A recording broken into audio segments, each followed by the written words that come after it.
পৃথিবীর সবচেয়ে শক্তিশালী যুদ্ধজাহাজ যাকে অজয় বলা হতো, আজ সেটাই পরিণত হয়েছে জ্বলন্ত ধ্বংসস্তূপে। ইরান তাদের সবচেয়ে শক্তিশালী ব্যালিস্টিক মিসাইল দিয়ে হামলা করল যুক্তরাষ্ট্রের বিখ্যাত বিমানবাহী রণতরী ইউএসএস আব্রাহাম লিঙ্কনকে। এই ঘটনা কেবল একটি হামলা নয়, এটি বিশ্ব রাজনীতির ইতিহাসে এক ভয়ঙ্কর মোড়।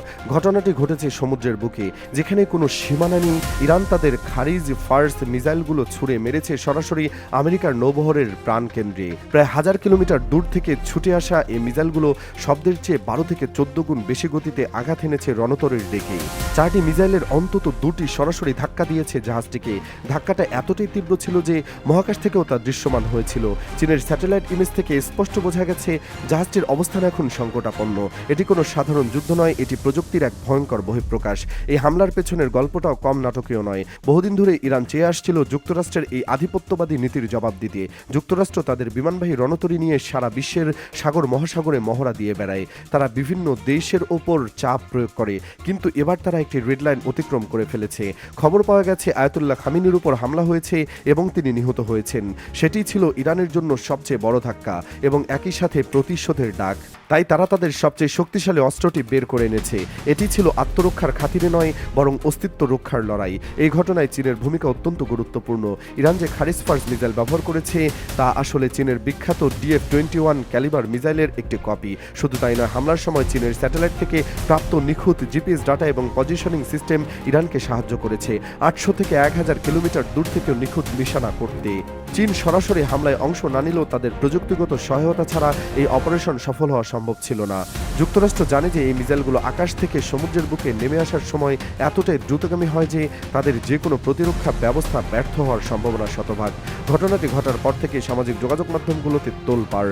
তুরস্কের আনাদুলু এজেন্সি, ইসরায়েলের দ্য টাইমস অফ ইসরায়েল, জাপানের ইউরেশিয়ান টাইমস, এমনকি যুক্তরাষ্ট্রের CNN সবাই এই খবরের সত্যতা স্বীকার করেছে। কেউ কেউ একে তৃতীয় বিশ্বযুদ্ধের সূচনা বলে আখ্যা দিচ্ছেন। সাধারণ মানুষের মনে এখন একটাই প্রশ্ন, আগামীকাল কি তাদের বাড়িতেও ভেঙে পড়বে? এই অনিশ্চয়তা ও ভয় এখন সবখানে, বিশেষ করে যাদের প্রিয়জন ওই জাহাজে বা যুদ্ধক্ষেত্রে আছেন। তাদের জন্য প্রতিটি মুহূর্ত মৃত্যুর সাথে লড়াই করে কাটছে। আমেরিকার সাধারণ মানুষ ও সামরিক পরিবারগুলো এখন স্তব্ধ। তারা বুঝতে পারছেন তাদের সরকার যে আধিপত্যের খেলা খেলছে তার মূল্য দিতে হচ্ছে সাধারণ সৈনিকদের প্রাণ দিয়ে। একটি বিমানবাহী রণতরীতে প্রায় 5000 সেনা সদস্য, টেকনিশিয়ান ও বিশেষজ্ঞ থাকেন। মাত্র 300 থেকে 350 কেজি ওজনের ওয়ারহেড বহনকারী এই মিসাইলগুলো হয়তো পুরো জাহাজটি ডুবিয়ে দিতে পারেনি, কিন্তু এটি যে ব্যাপক ধ্বংসযজ্ঞ ডেকে এনেছে তা নিয়ে কোনো সন্দেহ নেই। চীনের সংবাদ সংস্থা সিনহুয়া জানিয়েছে অন্তত 15 থেকে 20টি যুদ্ধবিমান সম্পূর্ণ নষ্ট হয়ে গেছে আর 8 থেকে 10 জন নাবিক নিহত হয়েছেন। কিন্তু আসল সংখ্যাটা হয়তো আরও ভয়াবহ। সাগরের গভীরে নিমজ্জিত এই রণতরীতে আটকে পড়া মানুষগুলোর কান্না কেউ শুনতে পাচ্ছে না। এর আগেও এমন ঘটনা ঘটেছে। 2025 সালের এপ্রিল মাসে হুতি বিদ্রোহীরা ইরানের একই ধরনের মিসাইল দিয়ে আমেরিকার আরেকটি বিমানবাহী রণতরীতে হামলা করেছিল। তখনও যুক্তরাষ্ট্র সেই মিসাইল প্রতিহত করতে ব্যর্থ হয়েছিল ও বাধ্য হয়ে যুদ্ধবিরতিতে আসতে হয়েছিল। পরে চীন রেড সি উপকূলে জাহাজটির মেরামতের একটি গোপন ছবি প্রকাশ করেছিল, যা আমেরিকার জন্য ছিল বড় লজ্জার। ইতিহাস ফিরে এসেছে, কিন্তু এবার তা আরও ভয়ঙ্কর রূপ নিয়ে। তখন ছিল সতর্কবার্তা, এখন চলছে প্রত্যক্ষ যুদ্ধ। এই পরিস্থিতিতে যুক্তরাষ্ট্রের কেন্দ্রীয় কমান্ড সেন্টার তাদের অফিসিয়াল টুইটার থেকে একটি বিবৃতি দিয়েছে। তারা স্বীকার করেছে যে 4টি ব্যালিস্টিক মিসাইল ছোড়া হয়েছে, কিন্তু দাবি করেছে যে মিসাইলগুলো জাহাজের কাছেও আসেনি।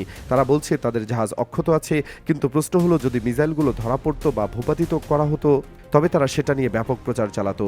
তারা এটা বলছে না কারণ তারা জানে বিশ্ব তাদের বিশ্বাস করবে না।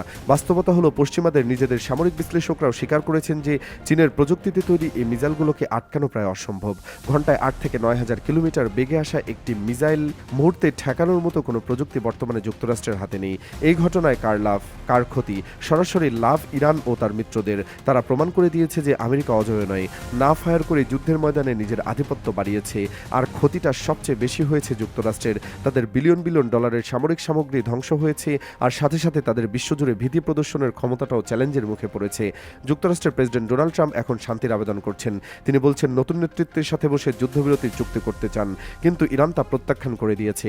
ইরানের পররাষ্ট্রমন্ত্রী জাভেদ জারিফ স্পষ্ট জানিয়ে দিয়েছেন আত্মরক্ষার জন্য তাদের কোনো সীমা নেই। তিনি বলেছেন যারা আগ্রাসন করেছে তাদের সীমা নির্ধারণ করা উচিত ছিল, এখন তারা আর কোনো লিমিট মানবে না। আগ্রাসনকারীদের শিক্ষা দিতে তারা সর্বোচ্চ শক্তি প্রয়োগ করবে। তিনি ক্ষোভের সাথে জানিয়েছেন, এটি দ্বিতীয়বার যখন আলোচনার মাঝখানে যুক্তরাষ্ট্র হামলা করেছে, তারা এবার সহজে ছাড় পাবে না। তারা তাদের স্বার্থ রক্ষায় পাল্টা জবাব দেবে এবং তারপরে ভাববে পরবর্তী পদক্ষেপ কী হবে। পরিস্থিতি এখন সম্পূর্ণ অনিশ্চিত। যুক্তরাষ্ট্র জরুরি বৈঠকে বসেছে বোঝার জন্য যে এই বিমানবাহী রণতরীগুলো দিয়ে আর ইরানের বিরুদ্ধে কোনো পদক্ষেপ নেওয়া সম্ভব কিনা, কারণ ইরান এখন তাদের চূড়ান্ত রেডলাইন অতিক্রম করে হামলাকে বৈধতা দিয়েছে। খেলাটা শুরু হয়ে গেছে। প্রশ্ন হলো, এই আগুন এখন কতদূর ছড়িয়ে পড়বে? যুক্তরাষ্ট্রকে আরও বড় কোনো হামলা করবে নাকি তারা পিছু হটবে? সমুদ্রের অগ্নিকুণ্ড এখনও নিভেনি, ধোঁয়া এখনও আকাশে মিশছে, কিন্তু এই ধোঁয়ার আড়ালে যেন একটা বড় যুদ্ধের ছায়া লুকিয়ে আছে। কে জানে আগামী মুহূর্তে কোনো শহরের ওপর বোমারু বিমান আকাশে ভাসতে শুরু করবে। শান্তি এখন দূরের বস্তু, সবাই অপেক্ষা করছে সেই ভয়ঙ্কর মুহূর্তের জন্য। সবকিছু ধ্বংস হয়ে যেতে পারে।